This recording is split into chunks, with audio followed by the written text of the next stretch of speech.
Hi, everyone.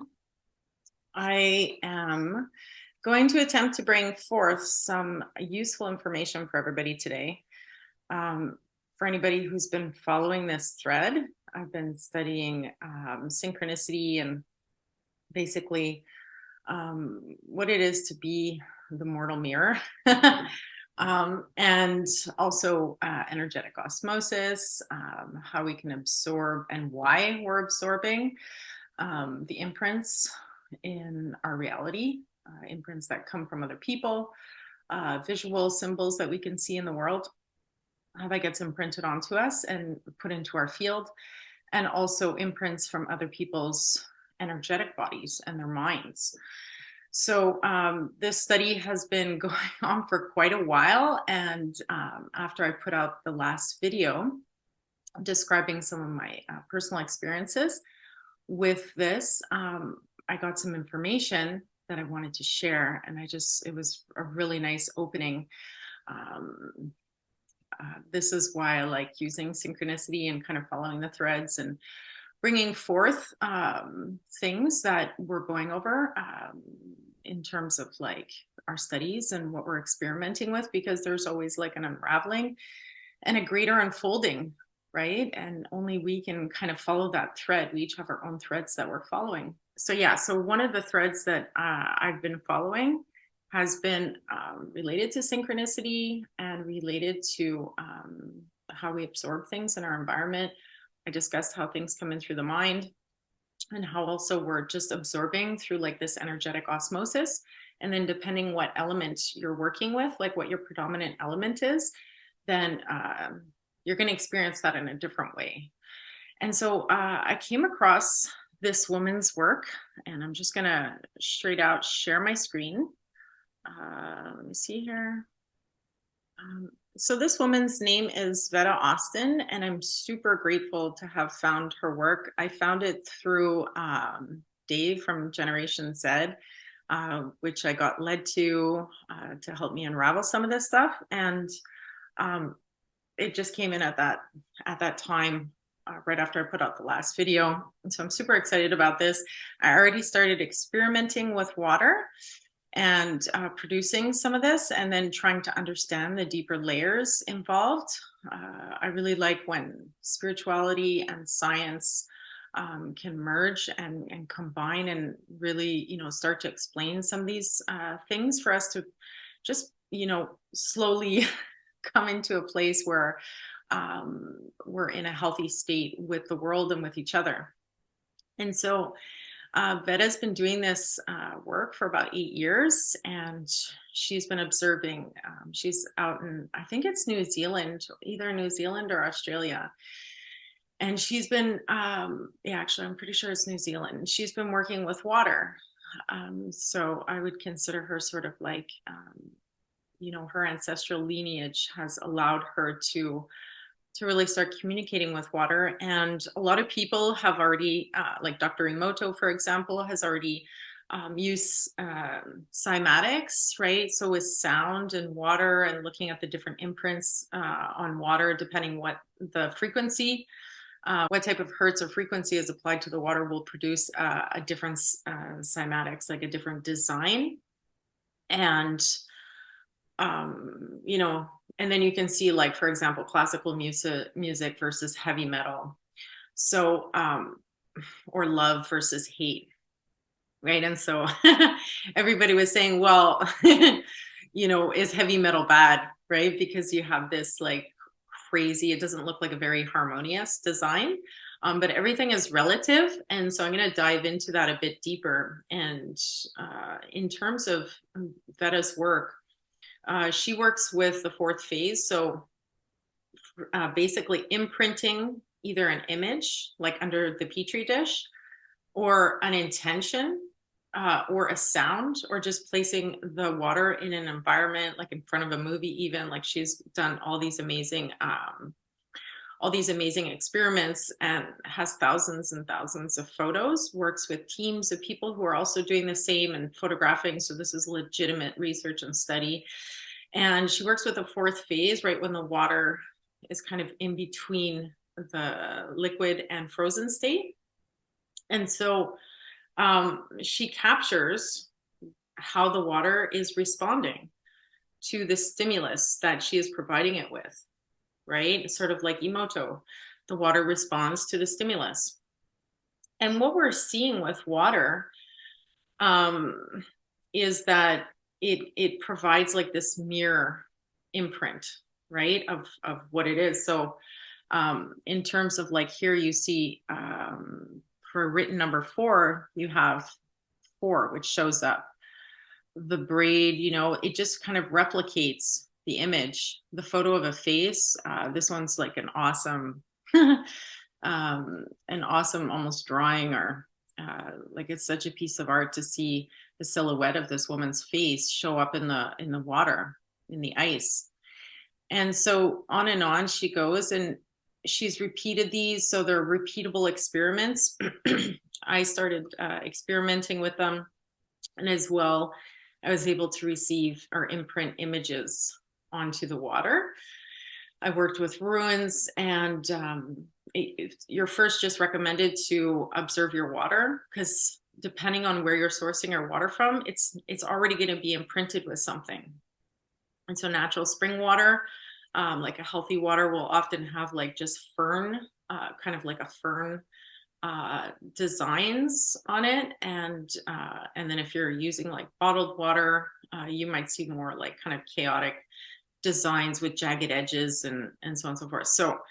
Um, so yeah, this is really really cool, and she explains how basically she, you know, she sees, like, I'd like to talk with her because you know, potentially people have mentioned this before, but um, she doesn't talk about it too much. I looked at a few of her lectures, and I haven't heard her discuss this yet, but she does discuss how, you know, she says not all water is intelligent, like not all the layers of the water are showing this kind of intelligent response to the environment and what's being imprinted on it.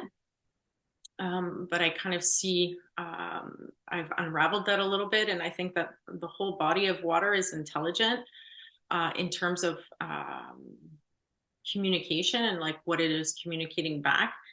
Um, and I think that the first image that we see imprinted onto the water is that first layer, right? Of the basic reflection. It's you know, it's the you know, as above so below, right? It's that first reflection that is very literal. And that's what we see reflecting. That's what we can observe reflecting. And then when you get to these deeper layers, you don't see that literal reflection anymore. So it looks like there's no intelligent communication, but I think that it just becomes more complex. And what I mean by that is, you know, just in basic geometry, right? Like we have, you know, the basic reflection of things, right? This is what that looks like. You imprint a letter, and then, or a symbol, and then it's just reflecting the symbol. And then you have, you know, these different layers. So this is like, you can take a 2D image, right? And then from a different density, it's going to look completely different. So I think why, you know, we're only able to capture with the camera lens, right, that initial image, the literal image that's imprinted onto the water, is because the layers that come after that are actually, they go into multi-dimensional expansion. And so we don't necessarily know what to look for anymore. So different symbols, like on a 2D paper, actually have a different, more a different, I want to say morphology, a different so a two-dimensional object, you know, when it's projected into these higher densities, is going to have, it's going to look completely different. It's going to be a completely different shape, right? Because we have more dimensions added to it to observe it through. So when we're looking at the water, we can only see the literal because we're looking at it through our literal lenses. And so so that would be interesting for her to respond to that. But yeah, this is also explaining so much in regards to a lot of different work that people are doing um, when it comes to understanding symbols and how they are imprinting us in the world, right? So you have these literal, just these symbols, these very literal 2D symbols that have all these multidimensional meanings to them, right? And those meanings, so the symbol is getting projected into our auric field, right? When we observe it, that symbol gets projected onto us because we're 70% water, but it's also, we're described as being even more than that if you if you boil it all down, like even the structures that are more solid contain water. And so we're essentially like, you know they say 99 98% water. And so we have all these symbols that are being projected onto us from the external world, and those symbols are multidimensional. And so if you're looking at a symbol, right, if you stare at a symbol on a screen or on a piece of paper, and then you close your eyes, you're going to see that symbol because it's projected into the mind's eye. And then that symbol has a ripple effect into our being, which is multidimensional. And so the deeper layers of that symbol, and in terms of like here, how we're seeing it. So if this is projected, we're looking at this symbol in the world or on a piece of paper. We close our eyes, we might see this, but on a multidimensional layer, we're feeling this, right? And this is expands out and goes all the way up to like, as many dimensions as you can go up, right? It just keeps on getting more and more complex and morphing into different it has to do with time, and it has to do with space kind of changing. So this whole study actually that I'm doing now, that I've been on for a really long time, with synchronicity and with understanding how I'm absorbing energy, absorbing illnesses, and just being so affected by my environments and feeling the energy behind the symbols.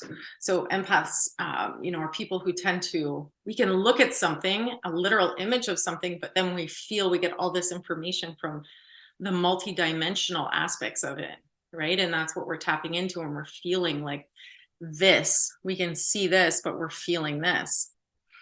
And one of the more impactful metaphysical experiences that I've had has been related to time dilation. And so time dilation is when the environment starts changing, right? And you're moving through different, like in terms of physics, it's like if you're moving towards a black hole, right, the time begins to slow down tremendously. And same with like fire, for example. And I'm just gonna like throw this out there, and people have better understanding of physics will be able to understand it a bit better and explain it a bit better. But if you're working with the element of fire, things speed up. And this is like from my perspective and understanding. So if you're working like in high combustion, right, if things are combusting, then time is moving very quickly. And if you're moving towards something like ice, for example, time slows down. And that's why I believe we're able to capture these images with the ice, is because time is actually moving slower. And so when you imprint something onto it, that first layer of ice where things are freezing, it just, it captures it. And so we all have different elements. And if some people are working with more elements than others. And so potentially, this is just a theory, but potentially, depending what ratio of elements you're working with within your body based on the minerals and, the actual like mineral composition and elemental composition within your body, you might experience this more literally, like this imprinting, right? You might be more able to perceive it. And some people might not be able to perceive, like, the multidimensionalness of it. So going back to time dilation, one of the more interesting mystical experiences I've had was with time slowing down. So it lasted for about 3 weeks, and there were periods during that 3-week period where time slowed down. So time slowed down to the point where I was able to perceive how things were connected, right? It was like, it's like if you slow everything down, you start to see how everything is being imprinted onto the other. So like the music on the radio, like, all the frequencies, all the sounds, all the words, everything was coming in slow motion. So I was able to obtain more information per second, if that makes sense. And so I was really able to start kind of understanding how reality was shaped, right, and is formed, and how we're interacting in it. And so I had these like really intense experiences with time slowing down for about 3 weeks. And during that time, that's when I really, really became interested in this subject, because every single thing had so much more meaning, right? There's not a single thing in this world that isn't imprinting something onto something else. Everything in nature, every little sound, everything we see, right? Everything we feel is like, if you start unpacking it, like with time dilation, it's like all this information gets jam packed into like, seconds and minutes and, hours, that if you're perceiving time differently, you're not really getting to unpack, into the nanosecond, like all the information that you can go in and then unpack again in that nanosecond. So when I had those experiences, it really allowed me to delve deep into this multidimensional aspect and these layers, right, of multidimensional information that are jam-packed into each second. So that was really eye-opening. And then after that, I slowly started to reintegrate, like moving more quickly, and not perceiving as much information per second. And so, this is, I think, helping me understand, like, in regards to this study and the work that Veda is doing, and the work that Dr. Emoto has done. And also, I'm going to go back and screen share here the work that Dr. Luc Montagnier, he discovered, the HIV virus, but he was also passed away this year, actually in February. And he went on a limb, and he started doing research that truly interested him, because, in terms of the world of medicine and all that, like, there's a lot of red tape around, restricting people in terms of like what they can study and what's acceptable, what's accepted into the journals, right, which build basically everything we see in the world regarding medicine and science, right? So a lot of these scientists can't really get their work in. It's not that the work hasn't been able to be reproducible, it's that it's just under so much control. But the work that he did with water memory here, really showed what can be imprinted into water. And he was looking at DNA sequencing and how you can imprint DNA sequencing into water, just through sound, through vibration. So not using any of the materials whatsoever. And then, sending that at a distance, like just the clip, and then, of what was of that recorded memory, and then introducing it to water somewhere else, and how the water captures the energy and the imprint of that. So like, we're imprinting, this is like quantum entanglement stuff, right? We're imprinting things from really far away onto each other. And there's a really interesting study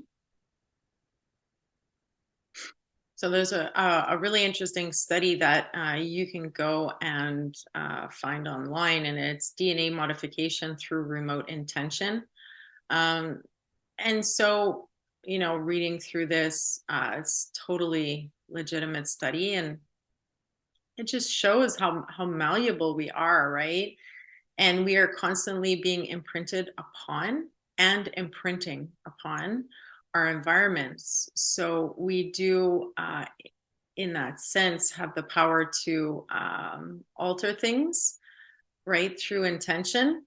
But, you know, I think what's important to understand in this is that we have different layers, right? So when Veta, I'm just kind of thinking out loud here, but like when Veta Austin did her research and she started to document um, photos, when she'd put in the intention of love, there would be little hearts, right? That would manifest in the water as an imprint. So what is a heart? A heart is like a modern representation of love, but does the heart symbol itself like really contain that much power? Like, what is she imprinting on a multidimensional level when she does this? And other people that she works with also would send their intention of, to get a representation of love, and they would get the hearts as well in the water, which are very distinct. Like there's no doubting that these images are coming up, right? And when you look at the work, I mean, it's so evident that the water is capturing very literal imprints of what it sees.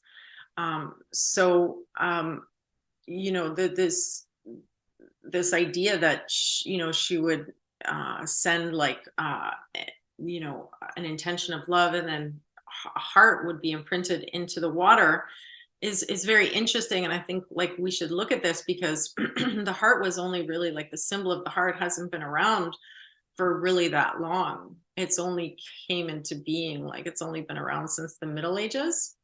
I think like 13th or 14th century, when it started to become used, ubiquitously as a symbol of love. Before that, it was like the literal shape of the heart. Um, and so, the literal shape of the heart would have something that would have like a longer longevity, in terms of its symbolic meaning, and perhaps carry more multidimensional weight, if you will. So we have these literal imprints, right, that are also just an imprint of what we have in our collective mind, right, or in our modern mind. So I think it's important to understand that if symbols are being used that are ancient, they're going to have so much more, so many more layers to them multidimensionally.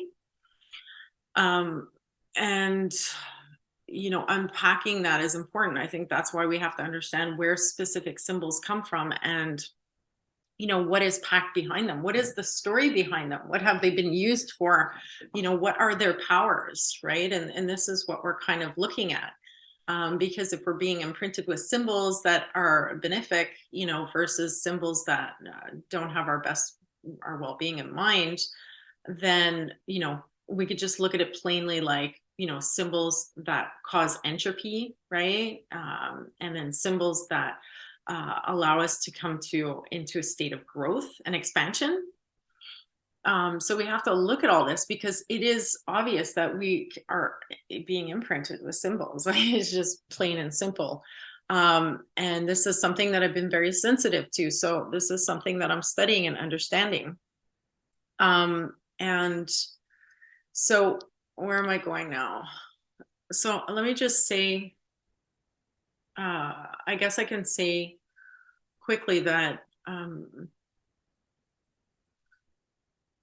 let's see, where do I want to go with this? Yeah, so just quickly, I had done a podcast with a friend,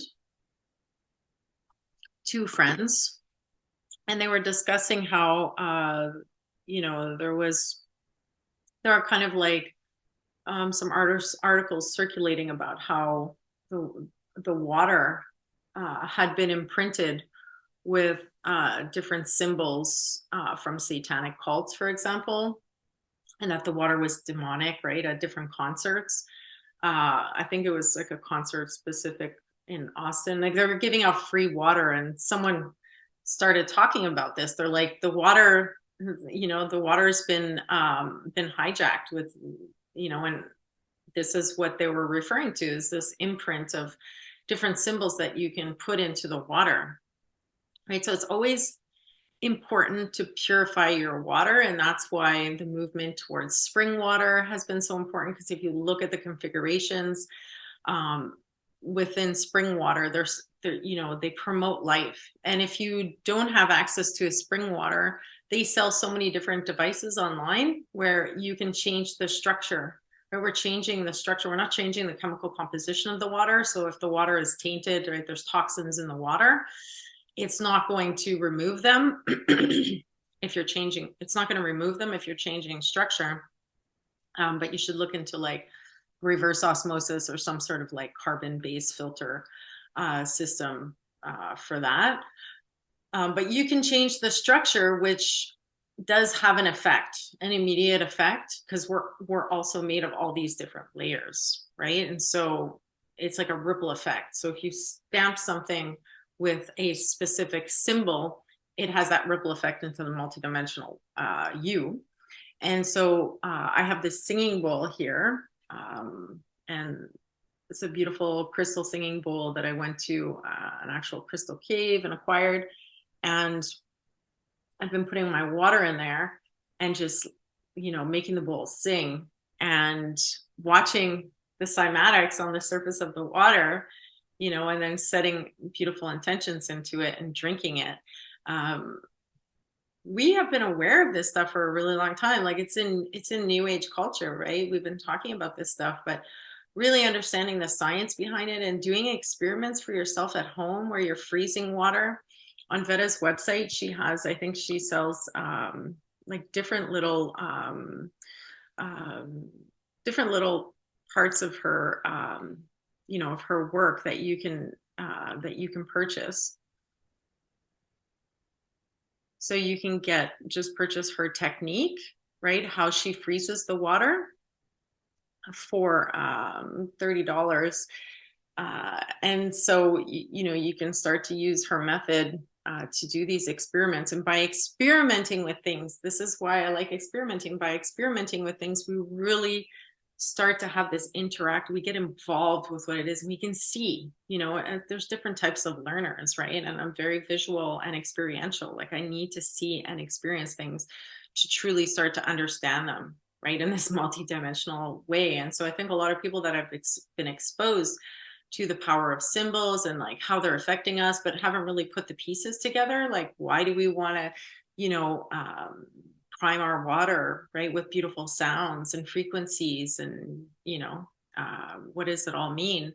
Well, doing it for yourself, you can start to put the pieces together. So she calls her work like she's discovering hydroglyphs. And so I haven't seen anything by her yet, but I'm sure she's going to come out with a bunch of really interesting things. And the same in terms of the experiments that I'm doing with the water, right? It's like starting to ask water itself, right? Once you can develop that relationship and you start photographing it, and you place different images under it, and you're getting these imprints, understanding that that first layer is going to be there and that the other layers are going to be multi-dimensional. So we won't be able to really understand the intelligence, right, that is manifesting in the water from that symbol on these other layers of ice that are growing behind that first layer. But we can begin to ask the intelligence of water, like, as a being, right? Like questions, different questions, to see if we can get answers from it in literal images, which, are hydroglyphs. We can look at it like that. And then that will provide us with information about the nature of water, the intelligence of water, right? The consciousness of water as a being. And so I think we're on the edge of something, even collectively, right? like even with Rupert's work, like there's so much that we're understanding about these different intelligences around us, and that we can tap into these intelligences, but it's not our intelligence, right? We have human, organic, natural intelligence, and then water is part of us. So we obviously have the intelligence of water within us. But then the bodies of water around us, although we're connected to them, I think they have their own intelligence, right? So we share intelligence with it. But then we're also streaming energy in to this vessel, and using water in a sense to be able to bring in our intelligence, right? Human intelligence, soul intelligence, like the collective that we're part of, depending on where, where your energy, where your soul is tapping in from. So I don't want this to be too long. I'm just gonna dabble quickly into. I love Gigi Young's work. She has some great things. I highly recommend people that are, getting into spirituality, really looking at this channel, because there's a lot of clarity that she brings to a lot of things. She has her own, distinct path of study, but I'm sure that there's a lot of keys in there for a lot of different people. She really brings forth what she's studying, and where she's getting it from. And so I like that, because there's no I like people who bring forth their resources, their sources of information, right, where they're getting things from, because that is in the spirit of truly wanting to assist people to grow, right? If you're withholding information that you could share with others that would assist them, there's kind of like this weird power thing dynamic that I noticed with some teachers out there. But in general, like, I always try to find the ones that are exposing the most, that are the most transparent and the most focused on um, their own personal path and study, right? Rather than speaking to the collective, which is kind of hard because we're all being imprinted upon. But we can be imprinted upon books, right? And like that path that we're studying, and kind of like narrow that in and be very specific. And I think that's also why I've had to go into solitude a lot after I've had these mystical experiences, is precisely because the solitude has allowed me to really, you know, bring in my focus and not be influenced and affected by so many things happening in the world and around me. And, um, it does matter what we're observing. And this is why the idea of digital detoxing is also extremely important. And I'm going to go on a digital detox soon, and I'm really looking forward to it, because every time I go on a digital detox, I am not absorbing as much information, right? I'm not getting imprinted on mentally, which has a psychosomatic effect on my body. And then I really get to feel the difference, right? Of like what's being imprinted upon me, by whom, like, what I need to weed out, what I need to keep, what's beneficial, right? What is having a beneficial impact on the water within my body. And I think everybody should truly be looking at that, and doing the digital detox concept they came up with about 5 years ago. And it was a little too early. I think people weren't really ready for, they didn't see the purpose in going on a digital detox retreat. But slowly, things are catching up, and people are beginning to understand the impacts of social media. We got rid of our televisions, but what's the use if we have if we have so much influence from from all the online social media? And so I started to experiment with that, and just after one day, you can note all these differences, especially in terms of attention span. Like with reading, I really like sharing this one because it's very evident. So after a day of digital detoxing, no, not going on any social media, platforms, not going online, with YouTube or Rumble, or, the whole gamut, whatever else articles you're reading. You can notice online, you can notice a difference from, like I went from 20 minutes to 4 hours of pure focus. So, and pure concentration without being disturbed. And that was after 7 days. So you can really, really start to document how you're being affected. And also, I think I experienced a lot of this stuff earlier on with like really truly understanding what was happening with social media because of these mystical experiences that I had where things were slowing down in that time dilation. I really got to see how the technology was influencing us. And then later I did research and study, and I understood that yes, these systems are designed not only to collect data, but they're also designed to modify behavior, slowly, without your perception or your consent, modifying the way you react and respond in the world. And it goes really deep, right? It's not only altering like your opinions and your views, right, in terms of politics and stuff like that. Like it actually goes way, way deeper. Like this has to do with like our natural biology and turning on and off different genes.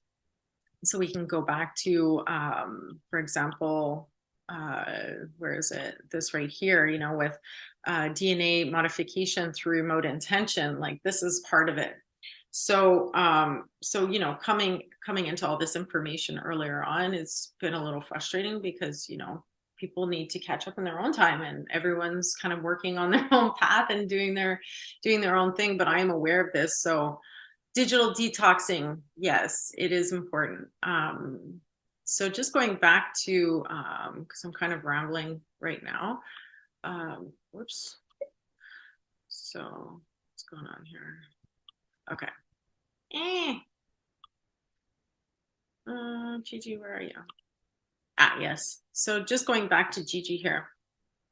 So we can look at, in this one here, human and cosmic evolution, planets, globes, rounds, and epochs. She explains how we are descending, right, through these different epochs, through these different cycles called globes and rounds. Revolutions were ascending into the material plane and the most dense kind of experience that we can have of the material plane. And then we start to ascend, right? And we do this with, we go through these 7 different phases with, each cycle. So you'll come to the earth, for example, 7 times. And during those 7 times, there's like 7 phases within that. And within those, each phase is like a lifetime, right? And that you're exploring these different kind of densities. And that's like the initiation. We have initiation into through all these different planets as the soul is moving around in this beautiful cosmos, right?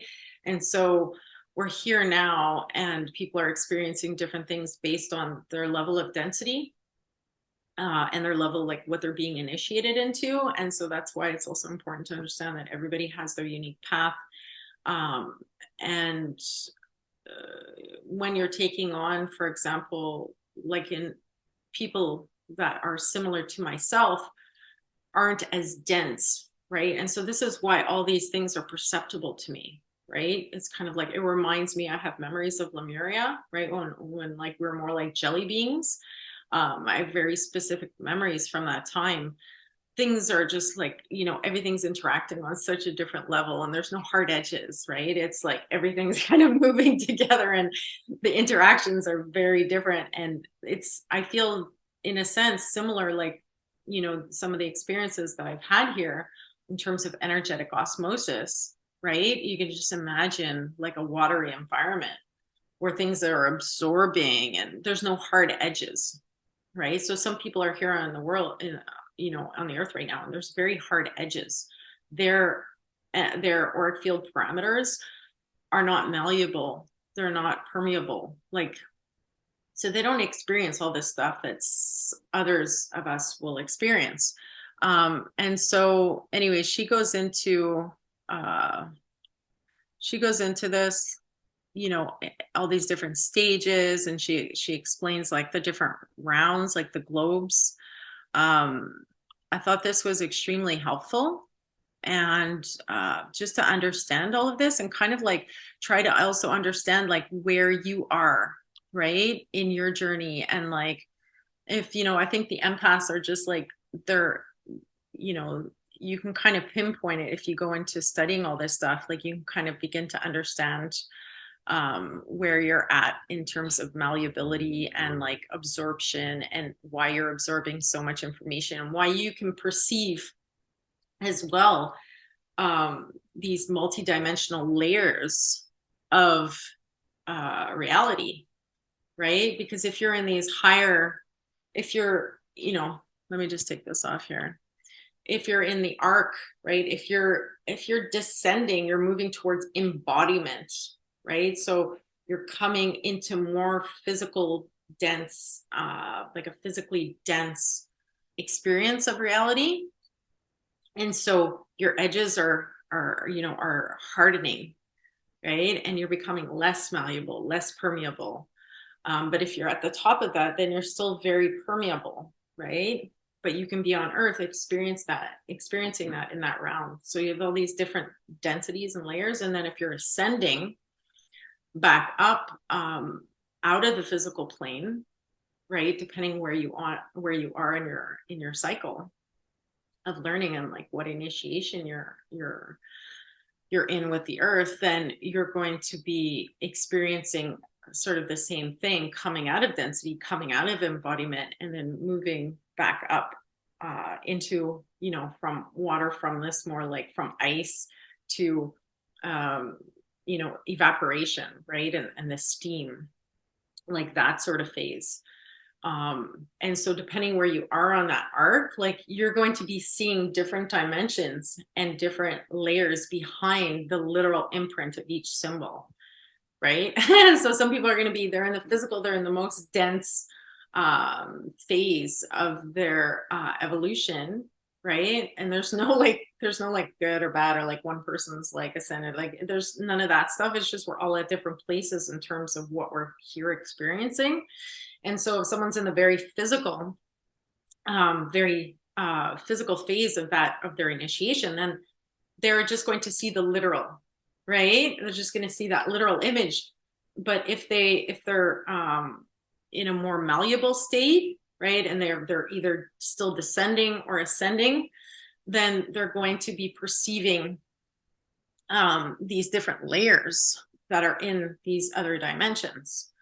So I thought this was really important to bring forward because it helps to, you know, just having a basic structure of understanding for ourselves, right? In terms of like, you know, our own unique path work. And,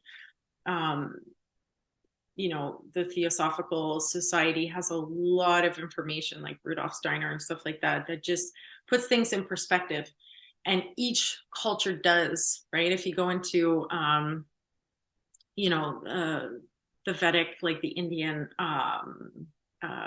studies and stuff like that, going way back, the Vedic roots of it all, like they describe, you know, 7 revolutions, right, that we can move through, initiations through one planetary sphere as one day of Brahma, right? So then we get into the Kali Yugas, and we get into all of this mapping out time.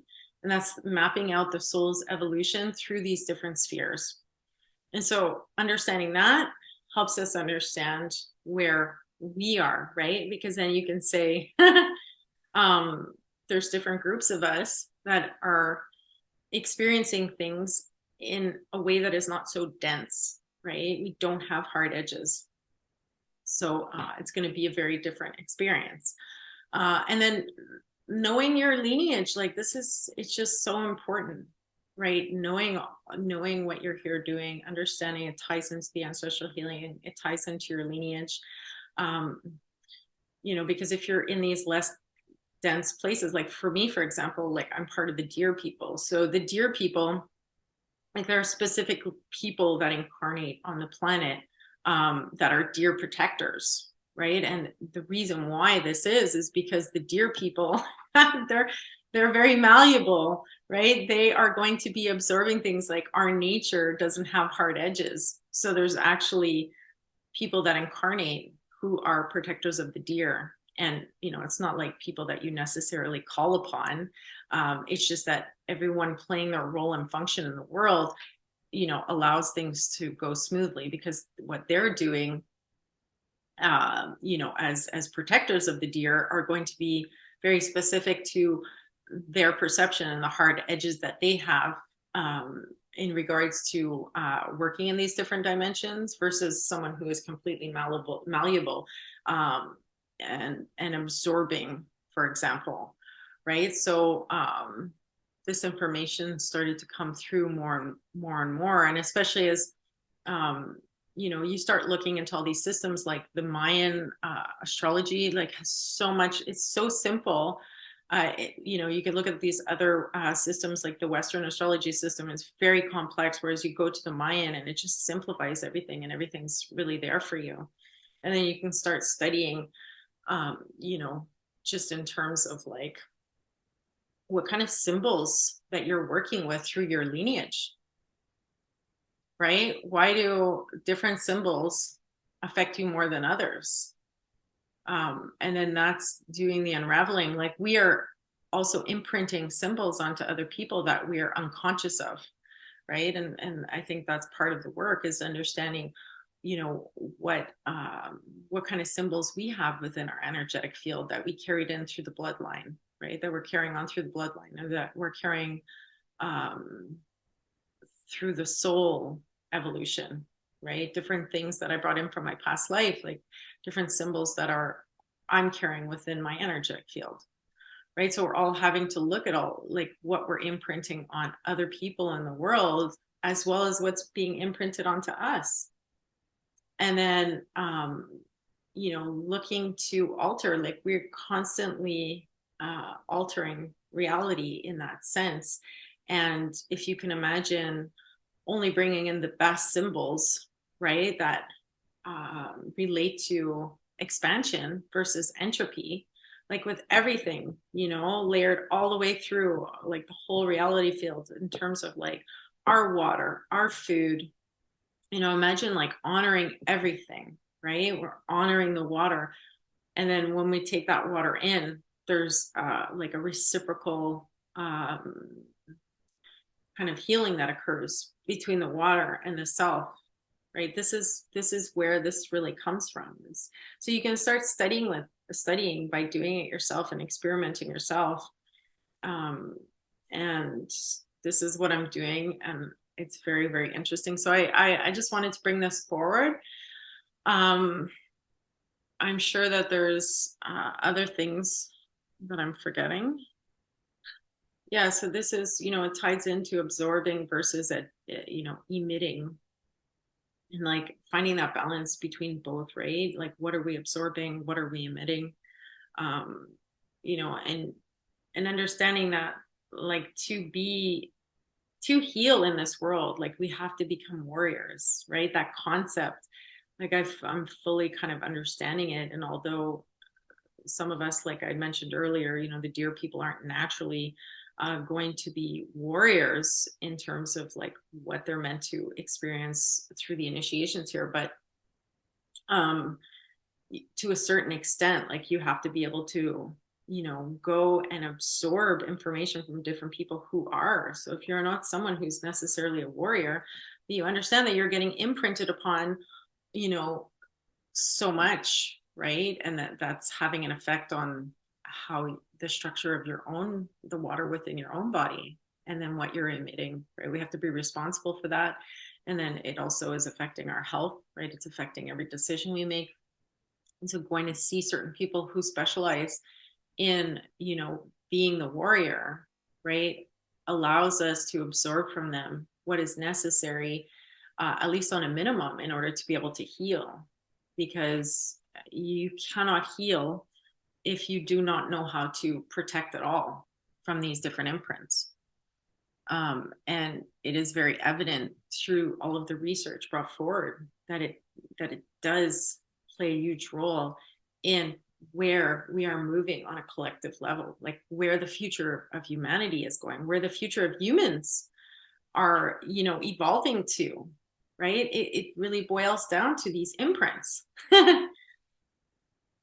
at the core level. That's what it's boiling down to, right? So every word carries a vibration, uh, and that has an imprint. And, every image that we produce, right? Every sound, like basically everything can be boiled down to like an imprint. And then that imprint unpacked has all these multidimensional layers, which are kind of like the ingredients, right, in making the cake.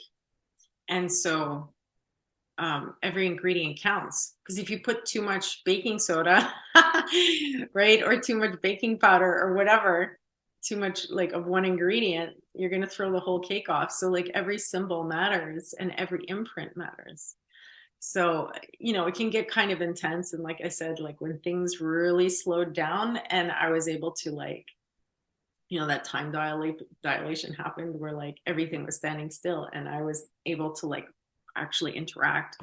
um, you can get a little hypersensitive about everything because you do realize that everything has so much meaning. But I think, for people that are experiencing things on this level in terms of where they are with their initiations, like this is what we're here to do, is we're here to really bring this stuff forward and to help the world heal and to help each other heal and to help ourselves heal, right? And to help our bloodline, or do all the healing work with our ancestors. So I feel like I'm rambling on a little bit. I'm going to leave it there, and I invite everyone to start to look into this stuff, especially if they're already experiencing it. If this is already like part of where they are in their initiation, or at least to understand other people, if they're in a different phase, if you're in a different phase of initiation, you have really hard edges, then at least you can understand um, you know, where you are, and then also understand like where other people are. And I think, working together, right? It's like producing that shareable wave, I think is part of this work that I'm doing, right? And weeding through all this stuff. And I think we're all trying to do that in order to collaborate, because we all have very specific roles that were very specific paths. And the deeper you go into your lineage, like your DNA, and like unpacking what you're here to do, really focusing on that, like forget about everyone else, focusing in on what it is that you're here to bring to the world. Everybody doing that, we're really going to bring forward for each other like a lot of knowledge to start making some headway again, after everything we've been through the last few years, to start producing beautiful projects and better understanding, and like just smarter, you know what I mean? Just like really protected, and in terms of like, our families and our friends, our communities, and so on and so forth. So that's it. I'm wishing everybody a wonderful holiday season. I will be digital detoxing.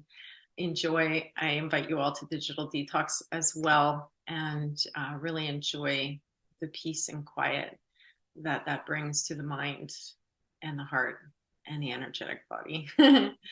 Take care.